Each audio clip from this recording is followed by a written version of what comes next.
Hi there. Welcome to The PreventTable, the podcast giving you a seat at the table with conversations about the intersection of alcohol, drugs, and mental health in everyday lives. Take a seat and join us.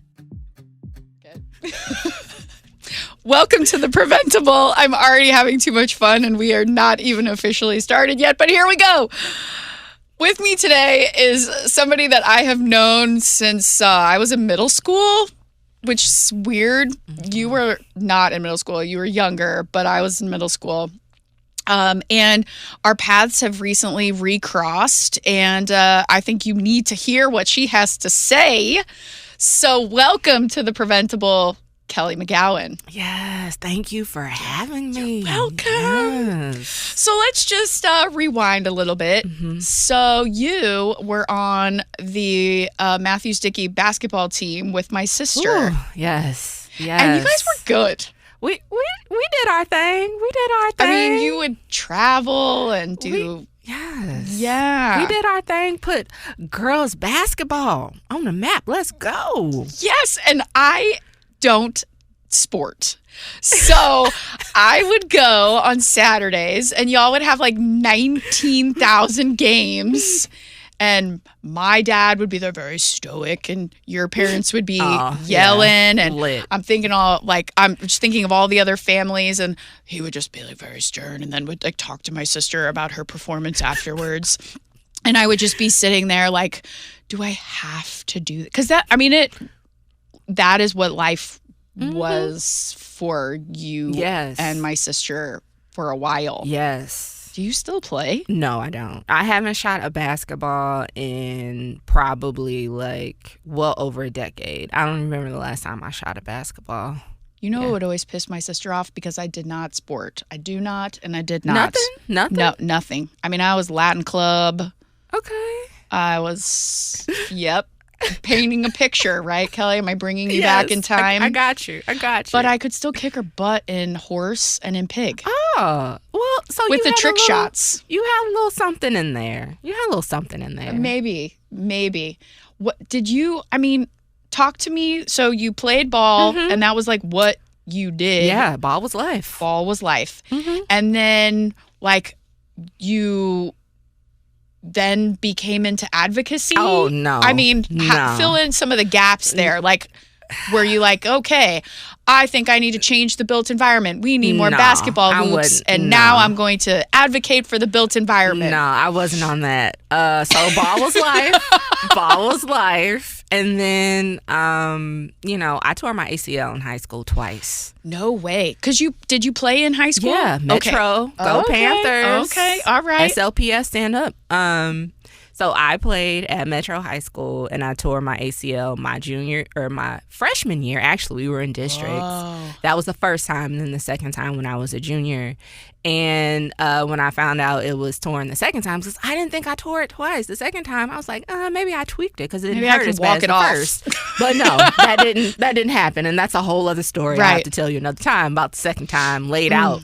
At half court at Soldan High School's gym, and they stopped the game because they didn't want to move me. Oh no! And so my boyfriend at the time came, and my teammates, my coach, they're all circling around me. My dad, everybody. I'm laid out on the court, and then I rode in the ambulance. It was very interesting. I pissed the ambulance people off. Shout out to them. Sorry, y'all. Here's my shocked face. Because I was like, can we do a siren just a little bit? Yeah, just a little bit. Let's do it. They were pissed. But anyway, the second time, I really didn't think I tore it, but I did. And so I went through a lot of physical therapy for the first time and the second time. And after the second time, I'm like, maybe this is a sign that I don't need to play basketball anymore. And so I said, I want to be a physical therapist. Okay. So I went to school, go SLU, go Billikens. Determined to be a physical therapist, got my undergraduate degree, different things kind of happened. Physical therapy? In exercise science. I got my bachelor's in exercise science, and the plan was to continue on through a graduate degree program to get my doctorate in physical therapy, which was offered at SLU at the time. And I, instead of going straight into the doctorate program, life happens, as family issues kind of shifted it. So I had to go and work in between the time of me going to PT grad school. And so I ended up working at a physical therapy outpatient clinic to get, hands-on experience, all of that. And then in the midst of that, I was like, hell no, this is not for me. That's why we do on-the-job experience, exactly. right? And I did. I like talking to people. I'm still like really fascinated by the human body and how it works. And, I'm really fascinated by those things. But my experience, I saw kind of like the other side of the healthcare system that really wasn't trying to make people better, but keep people coming in and spending $50 to $100 in co-payment times and talking to the aide and not the full therapist, the whole time. And so I was like, I kind of want to do something different. And so to my family's kind of like, oh, here she go.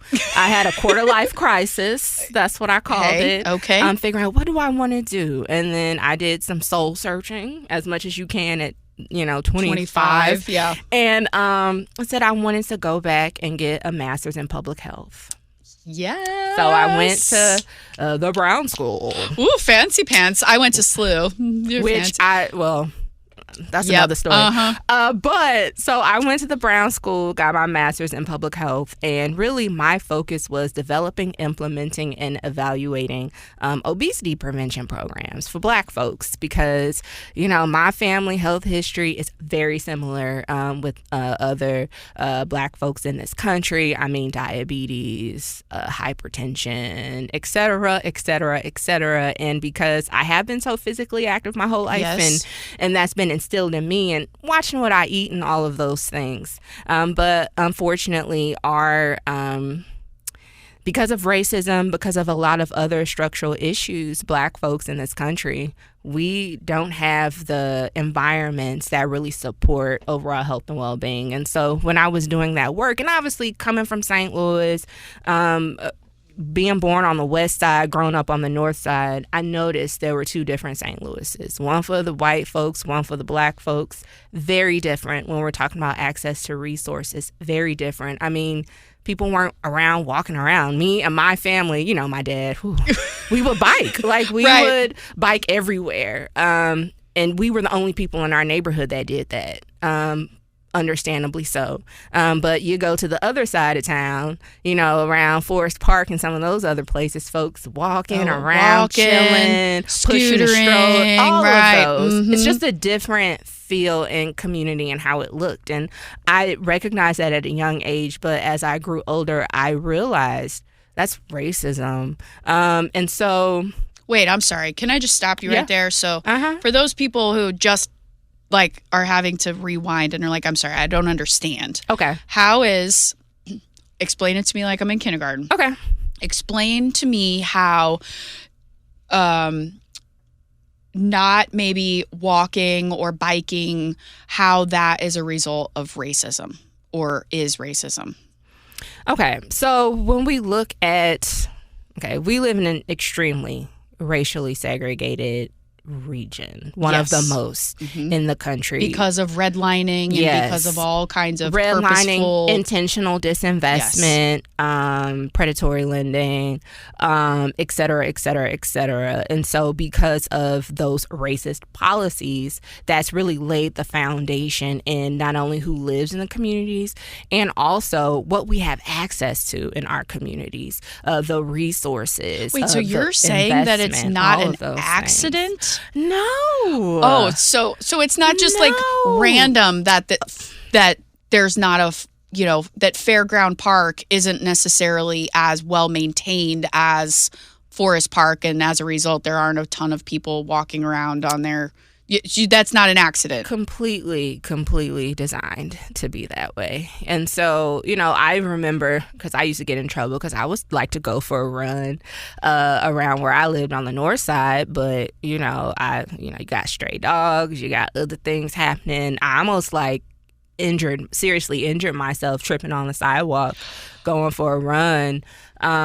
There was a lot of things as to why, and people don't feel safe too. Right. People don't feel safe. When I was at SLU and I forget if I told you this, but when I was at SLU getting my master's in public health, one of the first things that we did, one of the first classes I took, we had to do a park audit. Mm-hmm. And we walked around, and we walked around parks in the city of St. Louis. So we were divided into teams, but our professor made sure that we went to parks on the south side, parks on the north side, and midtown, or whatever. And we had to take an actual audit and count like the number of uneven sidewalks, the number of syringes or spoons or beer bottles, condoms, like all things all like that. And then we had to like kind of map it out and see where, and it's like, duh, like, you've got a St. Francis Park and then like, a park on clearly those two were screamingly different. And then that's not even to really speak of food deserts, which I'm sure you're going to... that's a whole... Right. Woo, so you were into obesity prevention because, and you were really looking at the built environment at that point? So at that point, just programs. Okay, I was just like, we need to, get these culturally appropriate programs. Get some stuff shaken and make sure that, again, it's really intentionally designed really with our target population. Yes, with. At the table. With. Yes. Co-creating, co-designing, whatever fancy terms people call it now, but including folks in the development of the program. So that's what I was on. Okay. Okay. And then in the midst of that work, because I left home for a bit, worked in New York, which was very interesting. Shout out to Harlem Children's Zone. Which is so cool. Yeah, that was culture shock. Can you give? I know we want to get to what you're currently doing, but I know what it is, but tell folks, what is the Harlem Children's Zone? Yeah, the Harlem Children's Zone is a nonprofit organization. Their mission is to end intergenerational poverty in East and Central Harlem. Woo! Period. Woo! That's a hell of a mission. That is a hell of a mission. And they have this whole host of charter schools and just other wraparound services that they provide families. So they really look at young people holistically and figuring out, how can we support the whole family unit? Because if the family and the community and the neighborhood supported that young person, they're going to be great. They're going to be healthy. They're going to be thriving. And it's become a model. Yep. And so I know like Jennings School District, they've adapted some of that. So they have like washing machines and clothes dryers like in the school and access to food and mental health and all that. Yep. So it's really like a community school times 1,000. Oh yeah. Right? Yeah. Oh yeah. It was a lot. And obviously New York, you gotta move. You gotta be on hustle. So, and it took me a minute too, because everybody's like, "Oh my gosh, you so country." Like, what? And then I had to tell them, my staff, they thought I was from Louisiana. I was like, wow. Where did you go to school? And I had to show them a continental map of the United States. This is St. Louis, Missouri. This is Louisiana. Two completely different states, okay? But anyway, after we got that together, it took me a minute, though, because they talk so fast. So I had to get used to that, and they move fast. But in that role, I worked, I had a couple staff members, which then dwindled down to 2 staff members or colleagues, and we supervised 12 to 15 staff to implement the Healthy Harlem program. We had to deal with, it was like almost 1,500 kids in a school, after school based setting, K through 12 grade level. And so our job was, again, to spearhead the Healthy Harlem curriculum, which really focused on healthy eating habits, being physically active, all of that. And my role, I had the fun role of doing the physical activity stuff. Because, again, my background, exercise science. Totally. But it was very challenging because the building was really small. Well, it was large, but like they didn't really have a lot of outdoor space. Yeah. And we were in the middle of the projects. Like, let me keep it a buck. St. Nicholas Development. Beautiful building. Yes, right. But we were in the middle of the projects. And so so you're a little limited we couldn't with go the outside. amount of right. So we had to be very creative in how we were able to get these young folks to be active in the classroom and some of the other available spaces. So I was able to work with various staff members to come up with I don't want to call it curriculum, but at least different activities and things good plan. to keep them. Yeah. And I also did what? I asked the young people what they wanted to do. And so really incorporating that into our activity. So I did that. I was there. It was an interesting learning experience. And I came back home. And when I came home, I said, I want to work with the folks that take care of the young people. I want to work with the mamas. And so I started working through the Healthy Schools, Healthy Communities Initiative. And I was based in North County, of all places. Me, a city girl in the heart of North County, in Ferguson, post Mike Brown. Yep. And, I'm not a mom yet. And so, in this initiative, I partnered with the school districts. I'm doing air quotes if people can't see it. Partnered with 3 school districts. With 3 school districts in North County to work with moms to co-create wellness programming. And that was when I said, this built environment thing came up, because we could come up with great and programs are needed and necessary. Yes. But in the midst of us doing this, talking about healthy eating, all the grocery stores were closing in North County and nothing was coming to replace them. So it's like, yes, we need programming, and also we need to make sure that we are designing environments that can facilitate and bring about those healthy behaviors. And the county is interesting. North County is very interesting because it's 3 million different municipalities that are all within like a quarter of a mile of one another. Obviously, I'm exaggerating here, right? But but I mean, exaggerating, but you're also painting the picture, which I think it's just such a foreign concept for people not from this area.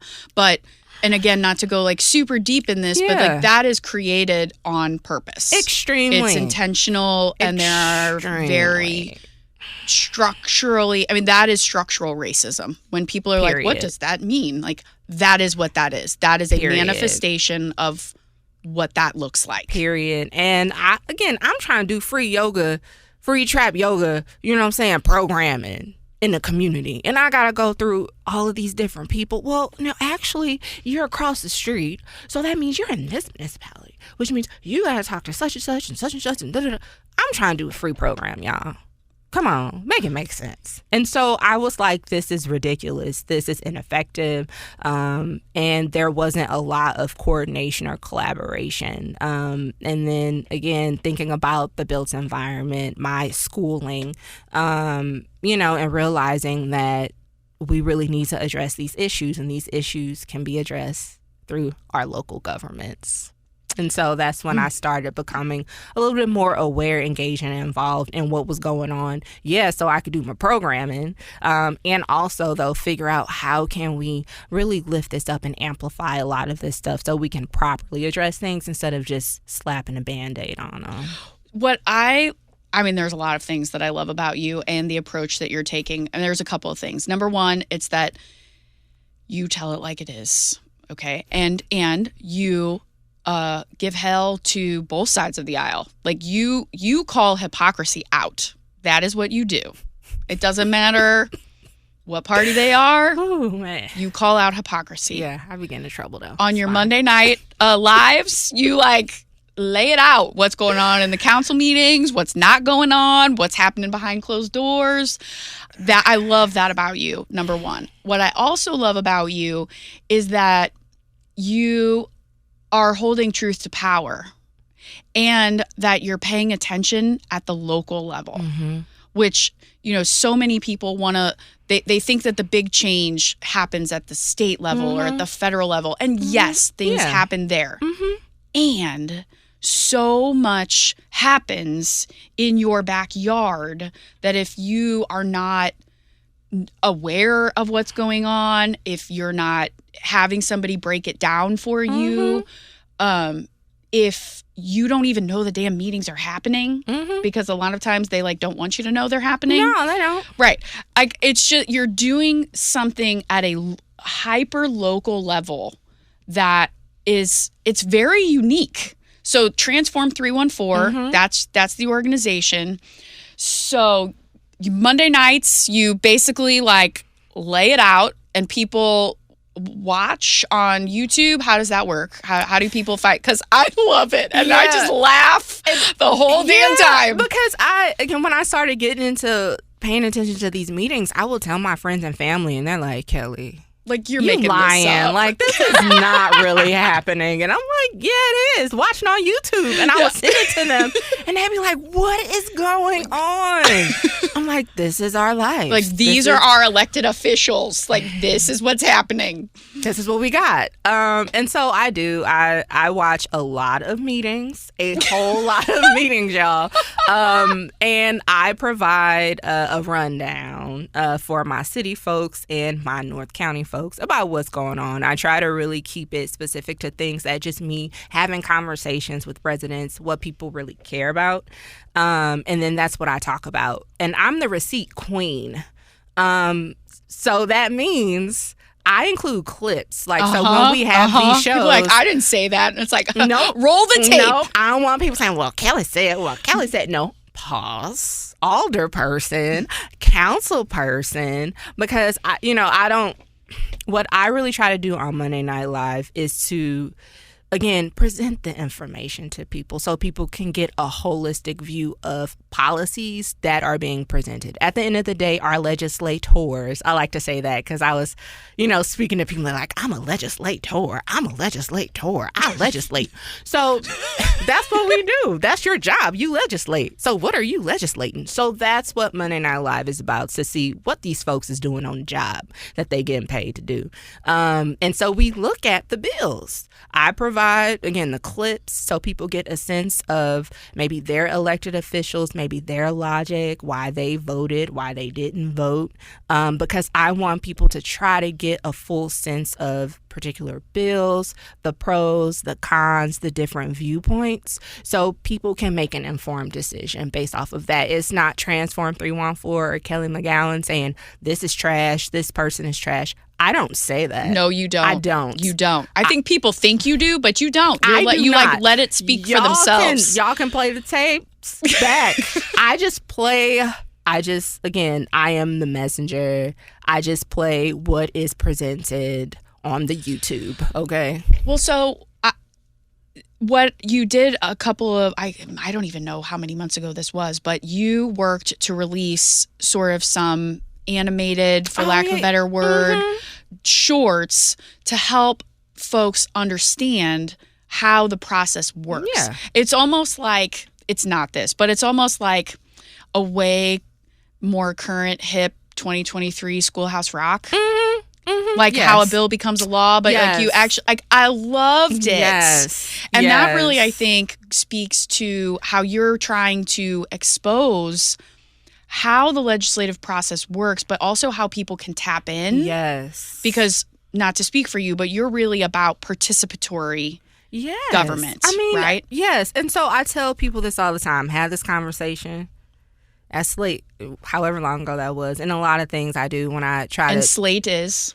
The St. Louis Agency for Training and Employment, I believe, through the city of St. Louis. Job development, job training. Right. They provide a comprehensive supports for, younger folks, old folks, and people in between. But when I talk about local government and why it's important, I always tell people, like in the city of St. Louis, we had a very historic election. Yes. In April. We went from 28 to 14 wards. I mean, we have been operating in 28 ward system for well over 100 years. So this was like a really big deal, And we had like maybe 18% voter turnout of registered voters voting. 18%, that's an F. And these folks, I mean, they make a lot of decisions, including, again, where the coin goes, where the bag goes. If you don't care about anything else, people care about the investments in their community. And we got 18% of people coming out in that kind of an election. It's ridiculous. And I'm not just picking on the city of St. Louis. St. Louis County, they have low municipal election rates. And throughout the country, it is very reflective of throughout the country. And so when you have people 2 1,000 people maybe voting in a city that has 20,000 people in it. I mean, that's like what we're talking about. People, hundreds of votes. Like, people are getting elected because 200 people voted for them. Like, this is real life, y'all. This is happening. And that's not okay. And I think the reason why is because, again, that's what I wanted to ask, because you've done a lot of work, interviews and going out into communities saying, why don't you show up? Yeah. Why don't you go to the polls? What do you hear? It's just a lack of understanding of why it's important. So last summer I went on a listening tour and I paid people $20. Let's talk about civic engagement. And so people just weren't aware of, wow, like, I'm talking to people that have children in public schools and, they need to be better and da-da-da-da-da. And I'm like, well, you realize that we vote for the school board people, the folks that really spearhead and lead these policies, right? That influence your baby schools. Dang, I ain't even think about. Yes, ma'am. Yes, sir. So a lot of people kind of connecting the dots for folks. I think it's just a matter of people just not really being aware. Also, I mean, a lot of these elections aren't as advertised as your, Lord, 2024 already giving me heart palpitations. Oh, I know. But that's going to be a huge year with the presidential election, a lot of other elections, national elections. So obviously we're going to be seeing millions of dollars pumping in advertisements, but commercials, local, and all a lot of that it is stuff. like, it's all about who you know. Yeah. Right. And that's Period. That's it. It's all about who you know. Because you can't afford to have some sort of, gajillion-dollar commercial or, campaign a neighborhood, or maybe you could have like a church event or something. Something like that. But they don't have the big dollars. And so you might vote if you go to the poll, if you know about it. You might vote for the person just because you recognize their name. That's right. I've seen this sign around the community and I know they've been in office for a while. So, I mean, clearly, I guess they know what they're doing. And so that's what people go off of, name recognition mostly, if they even decide to go. So from my conversations, it was mostly around just people didn't really understand. Well, they didn't recognize how important and the decisions that are made at the local level by their local elected officials. Yeah. So, confession. I used to say that my biggest pet peeve was apathy. Because I'm a nerd when it comes to politics. I really enjoy listening. I'm the person who goes to school board elections, and I'm the school board candidate forums. And we had several people who were trying to be my alder person, and I went to the listening sessions, and I was the person asking questions. And I would say, it was very common. I would say, I just don't understand why people don't get involved. And if people don't get involved and don't vote, then they can't complain. And what I have recognized the last couple of years is that is a very, I will say, privileged opinion. It doesn't mean it's a wrong opinion, but not everybody has access to the information on purpose or not on purpose. And not everybody can actually make it to the polls. And it's getting harder and harder to make it to the polls. Oh, yeah. Much less have, childcare and food and transportation and all of that. And I'm sure you would argue that is by design. That is not an accident. Completely intentional. And I think something that, and I can kind of understand this. Again, my many adventures in community last summer, going out and getting folks registered to vote, which is extremely challenging. But something that kept coming up with the young folks was, all y'all and the old people keep telling us we need to vote, but who are we voting for? What are we voting for? Yeah, right. What are we voting on? And so I think, to keep it real, I go vote in all the elections because that's been instilled in me. My family does totally. That. So, however, sometimes it's very cringe, and I'm not super like gung-ho about going to the poll because it's like it feels like we're always choosing between the lesser of the evils. Yes. So I can recognize, and I feel that way too, like, oh, here we go. And so I think that's part of it too. I think when you have options that people aren't, maybe they don't see themselves reflected in, or it's just, this person's, I guess, maybe less trash than that person. I mean, no one is checking for that. No one's going to say, let me go and vote. Like, no one does. And I think that's part of the reason, too. It's like these folks that we have to choose. I think that's part of it, too. I would agree. I mean, the choice of candidates is, as you describe, usually the lesser of two evils, and that's not okay. No, these are people that are making major decisions about our livelihood and our money. I mean, you've been very the ARPA funds and things like that, and hopefully soon maybe the opioid settlement dollars. Yes. Those have been key topics for you because it's an opportunity for investment, for investment in the future, for investment in infrastructure, in all of the unsexy things that we know have huge payoffs. And that's where you and I can really have some synergy when we talk about the built environment around alcohol outlet density and tobacco outlet density, because again, I'm going to act like you keeping it real now. To just be honest, to keep it real, when you look at a map, there is a larger percentage and proportion of alcohol outlets and tobacco outlets, as well as check cashing and gambling and whatever in communities of color, specifically in this case, North City and North County.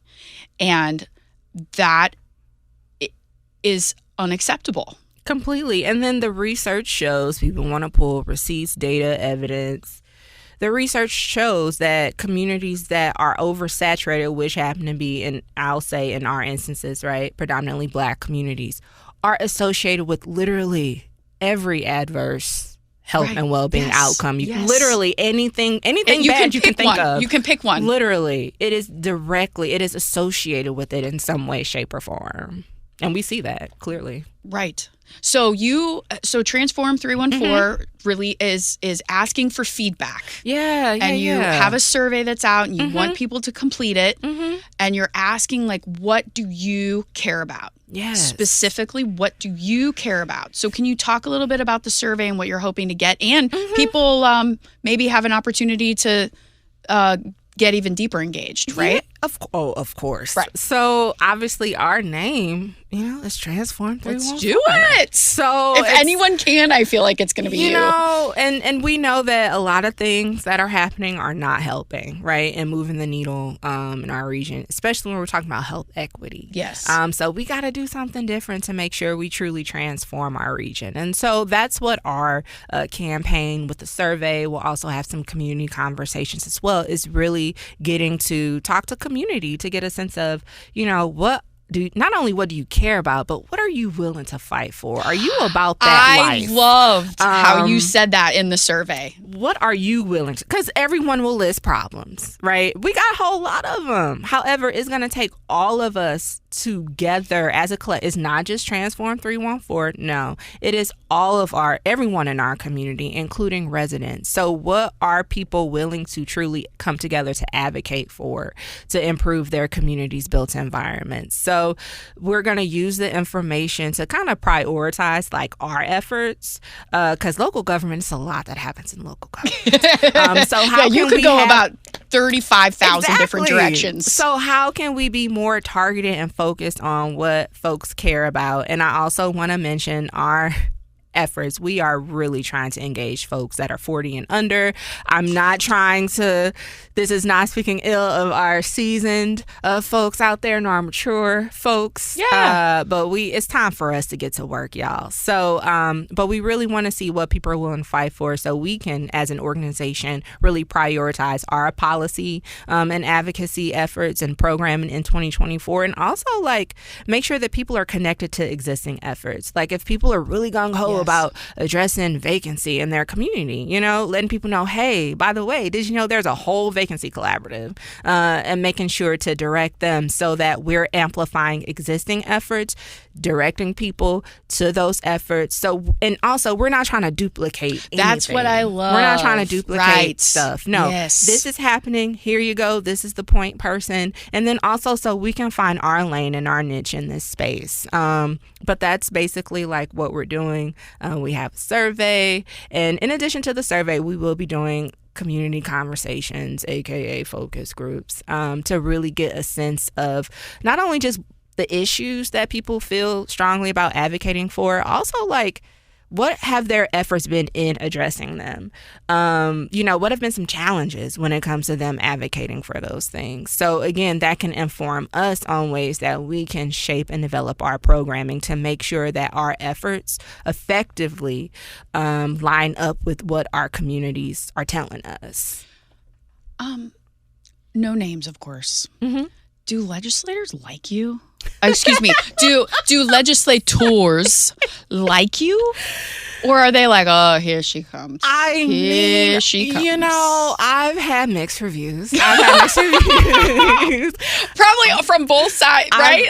I've had, but I feel like for the most part, I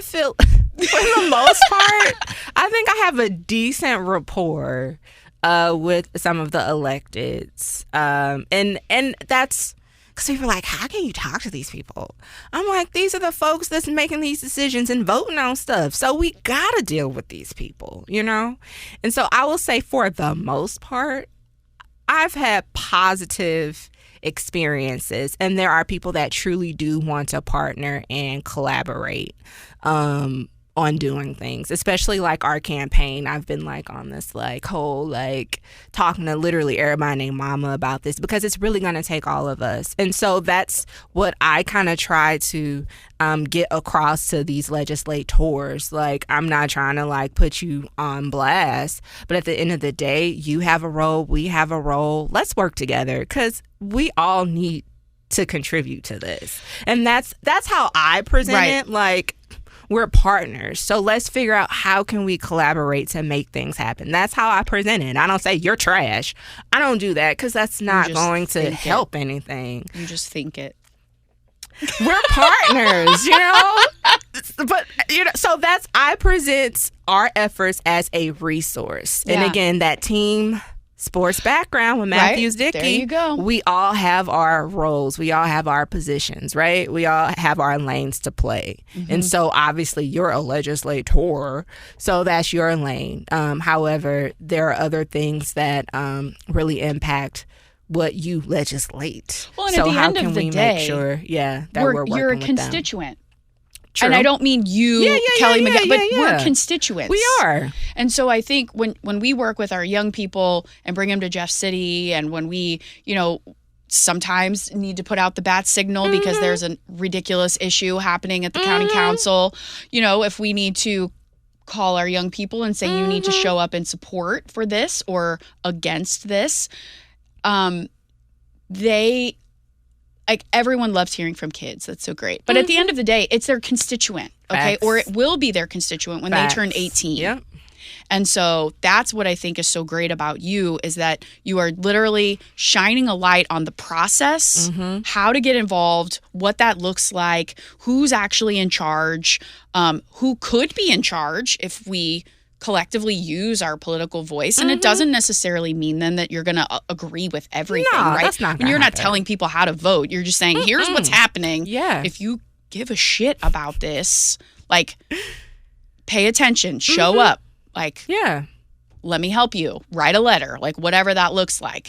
I just think that what you're doing is so needed. It's also very unique. There's not another organization doing what you're doing in this area. So thank you. Ooh, I know. I question Kelly, are you okay? Like, what is going, no, I'm joking. You are very okay. Yeah, but it's definitely needed and necessary for sure. So if people want to tap in, how do they find you? How long's your survey going? Give me all that details before we wrap up. So we are on Instagram, Facebook, YouTube, Transform314. We kept it simple, right? All in those spaces. If you want to reach out to me, the survey is found. You can find that on our website, which is transform314.org. How long is it open? That long. We'll have it open, I know, definitely through September. Okay. And it didn't take long, especially the question where it's like, what are you willing to fight for? Like, you know what you're willing to do. We try to keep it real simple, real brief. Also, if you complete the survey and provide us your contact information, you might get $150. So because time is money, you know what I'm saying? And so, maybe a little motivation there. Speaking of that, do we need to give a shout out to any funders or anybody while we're here? Not yet. Not yet. Okay, so maybe we'll do a part 2. Yes, we'll do a part 2. 10-4. Okay, awesome. Yes. So transform314.org and all of the socials. And Monday Night Live is on Facebook? It's on Facebook Live and YouTube. August is kind of right now it's a funky month because the Border Alder people there on their break, enjoying their summers. But they'll, I'm sure next month they'll be back in the swing of it. So we'll probably be a lot more consistent with our show then. But that's streamed on our Facebook Live and also our YouTube channel. I've been looking forward to you being on here for a while. We've had this on the books for a while, but it's so oddly cool that I have gone like full circle, like sitting on a folding chair all day on a Saturday, cheering you on. And now I feel like I'm sitting here in a little bit nicer of a chair, like cheering you on. I mean, go Kelly. That's it. It's all of us. It's all of us. It is, but you're also doing the hard work. So thank you. I appreciate that. If you like what you heard, if you want to find more out about Transform 314, if you have any suggestions about things that Kelly really needs to be paying attention to, please consider rating, reviewing, and subscribing to The PreventTable. And I will see you back for part 2 on this topic. Okay. You better come back. You have a standing invitation. Oh, yeah. I'm going to be here. Okay. All right. Thank you. Thanks for joining us at The PreventTable, brought to you ad-free by Prevent+Ed. Prevent+Ed works to reduce or prevent the harms of alcohol and other drug use through education, intervention, and advocacy. Please visit their website at PreventEd.org. Like what you heard? Rate, review, and subscribe to stay up to date with what we are serving on The PreventTable.